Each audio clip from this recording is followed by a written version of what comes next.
Hello and welcome to the Migration Mapper demo series. My name is Jerod Merkle and I'm an assistant professor at the University of Wyoming and a research associate with the Wyoming Migration Initiative.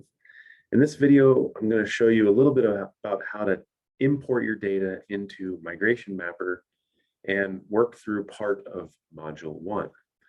But before I want to dive in, I want to show you a little bit about the type of data that is needed for Migration Mapper. So Migration Mapper only takes shapefiles in Esri format, shapefile format.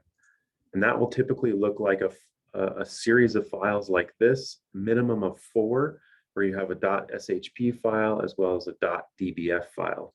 So this is what your data should be saved in. And you can do that either in ArcGIS or in R itself. And I just want to show you what this looks like in ArcGIS. So I'm using one of the test data sets that are inside Migration Mapper. So if you have your map 0422, there's a folder called sample data. And at the bottom here, I'm using the Mule Deer Platte Valley test data. And so I've made a copy of that into this folder called data. And I like to keep my folders organization like this. So you have Migration Mapper itself, you have the map project folder where your project is going to go, and then you have a data folder. So this is where that shapefile goes. So I've opened this shapefile in ArcGIS, and this is what it looks like when you bring it into ArcGIS. And what you can do is open up the attribute table. And what you want to see in here are two things. And the first is with every row, which is a point or a data point, there needs to be an animal ID column related to it, and there has to be some date and time information. And it has to be at a minimum of the date plus probably an hour as well. Now, there's many formats that this date and time column could take. So it could either look like this, so everything's all put together. This is what we call the POSIX format, which is a typical date time format where you have the year, month, day, and then hour, minute, second. You could also have year, month, day, hour, minute, second, all in separate columns as well, or they can be organized in different ways. But the bottom line is all of that information has to be in this shapefile for Migration Mapper to work.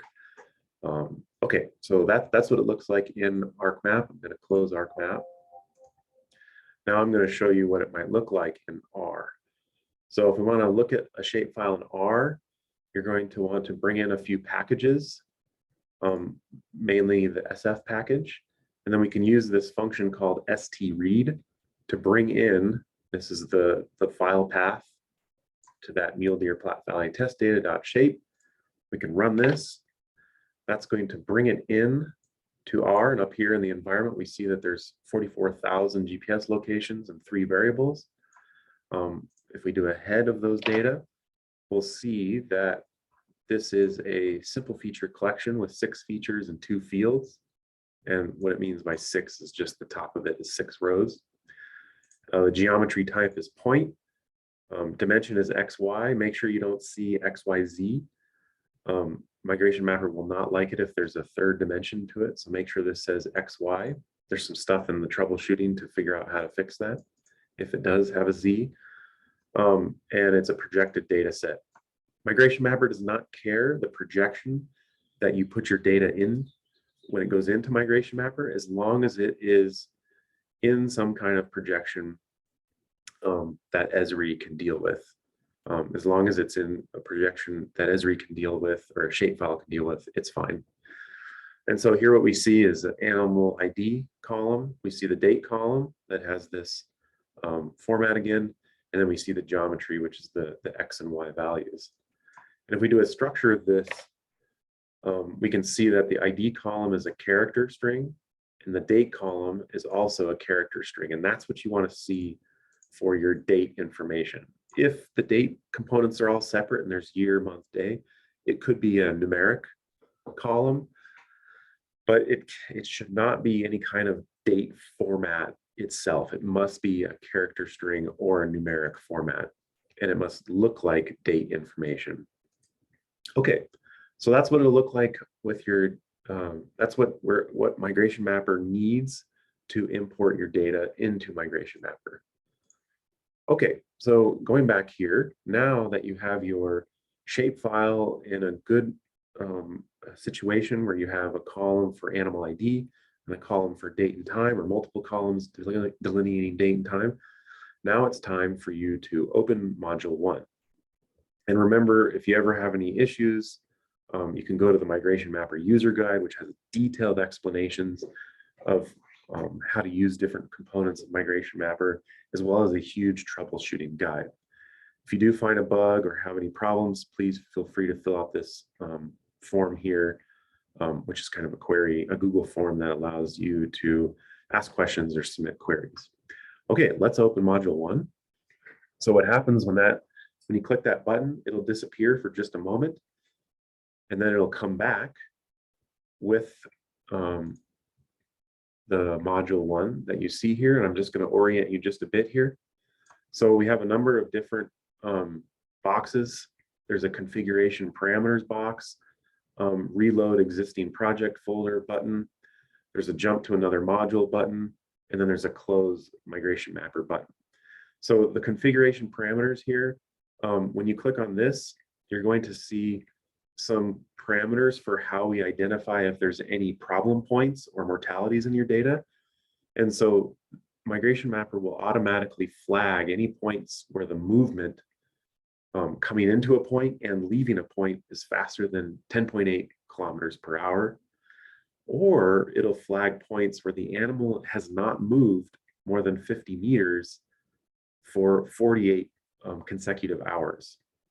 So if it's moving little tiny bits of amount of time, or tiny bit of movement, but it's never adding up to a 50-meter movement, it'll be flagged. And in some cases, this is a little high value.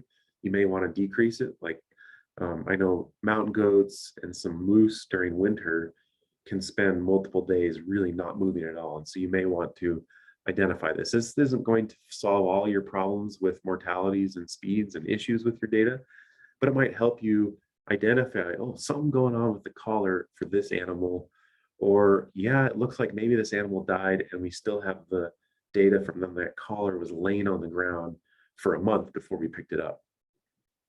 So that's the configuration parameters. If you've already started a Migration Mapper project, you can always reload an existing project folder or reload an existing project by clicking on this. If you want to jump to another module, this will bring you back to that home screen with the 6 links to the different modules, and that's how you would close the app. Okay, so let's get started here. The first thing is we need to choose a directory containing the files, those shape files, to import. And so you would click this folder, and typically it'll put a little thing down here, and that's where you can go to where our map practice folder is, and our data are here. So click that button there, and then click that folder that your data are stored in, click OK.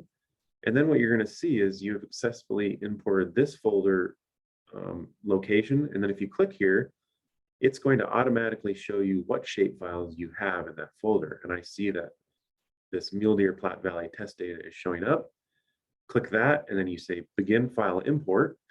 And Migration Mapper is going to do a few things to kind of just bring the data in. And the next thing it's going to ask you is choose an empty project folder where your outputs will be stored. So you can click on this button. Again, it might show up down here or it'll show up here. And this is that project folder that I had empty here. You can click on that, click OK. And now that's where it's going to start putting things for your entire Migration Mapper project. And so you'll see if we go into here, the project folder, it already has a small file here that it's starting, but over time, as you work through Migration Mapper, many more folders and files will show up here.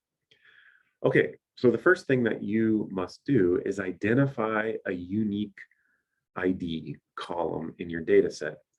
And I know it's ID because that's our unique animal ID. So you're going to identify that here, click execute. And now it's going to ask you what information inside your data set is related to date and time. And so if you have one column like I do for date, you just click date. But if you have multiple columns, you are going to click all the columns that explain your date and time information. Once you click that, you say done selecting columns. Now what you do is you need to tell Migration Mapper what format is your date stored in.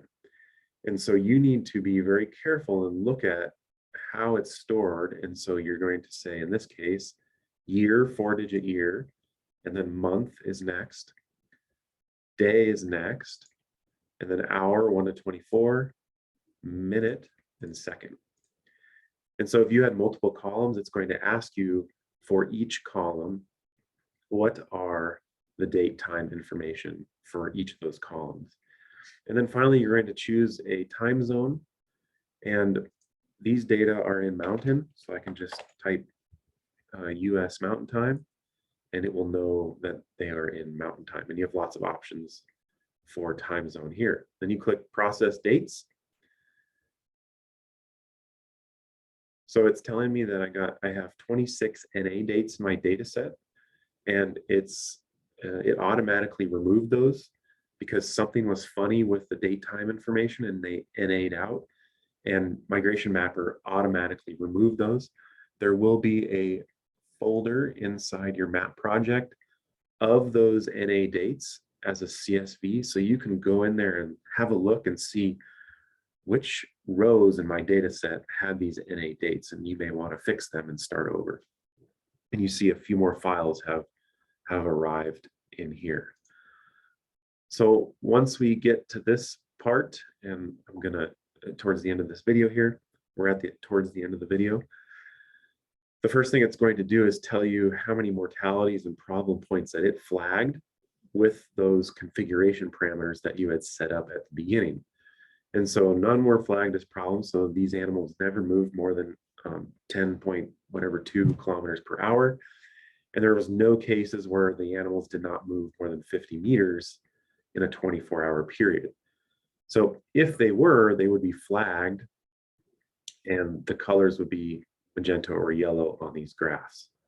So I'm going to stop this video, and if you want to hear more about all the parameters of this first module, come in and see the next video. Thank you so much.